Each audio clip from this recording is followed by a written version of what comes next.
No one's laughing, Mira said. Tough crowd. Hold this, she said, unclipping a lamp from her belt. Move to the bar, then sweep across the tables and end on the stage, she told him. Don't get too far ahead of me. Who are you ordering about? His voice was a little slurred. He had drunk a bulb of Perceive before they'd left her place. You, she said. She turned the specs directly on him. He reached into his breast pocket. I brought you something. He withdrew a small box and held it out to her. Puzzled, she opened it. It contained a little horse made of black glass.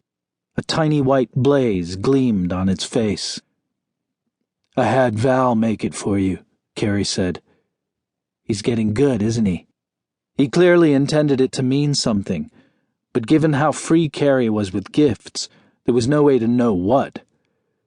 Just as quickly as her heart rose, she pushed it down. It's lovely. She kissed him on the cheek. Thank you. She set the little box on a table. Let's do this. All right. They ran through a tour of the wreckage, then did it again for good measure. Mira shot some inserts, a shard of broken glass glinting in the dust, a spray of dried blood on the edge of an overturned table, a constable's baton in the shadows by the stage. Carey grew bored long before Mira was ready to quit.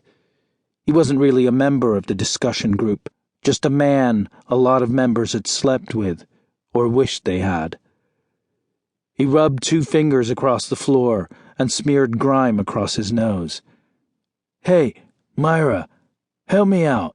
Do I have dirt on my nose?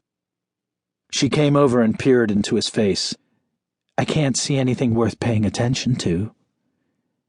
You need to look more closely. He took the specs from her face and placed them on a table. He put his hands on her waist and pulled her to him. The kiss went on for a while, his tongue flicking lightly over hers, delicate, not forcing. She never ceased to be astonished that he wanted her.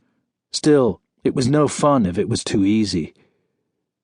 So when his hand slipped into the back of her pants, Mira pushed him away.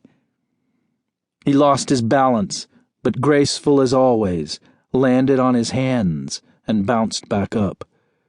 She snatched a chair and held it between them. Get back.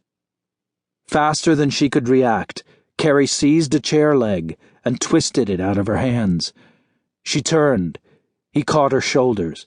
As they fell, he flipped around so that she landed on top of him. Mira grabbed his hair with both hands and pulled his face to hers, wrapping her legs around him. Their teeth bumped and she cut her lip. She laughed. She pulled off her shirt and he suspended her in the air, kissing her breasts, her belly. When they had her pants off, he nipped the inside of her thigh with his teeth, a sharp little stab of lovely pain. And then his warm mouth was on her, and she leaned back on the gritty stage with her fingers in his hair, pressing his head down into her. After Mira had come, they lay beside each other. She leaned over him and bit his nipple. Now he didn't wait. He was on her, sliding into her, at first rough and insistent, but then slowing. He put his hand, fingers splayed, onto her belly and pushed down on it as they moved together, gradually rolling into a rhythm. Carey became more insistent.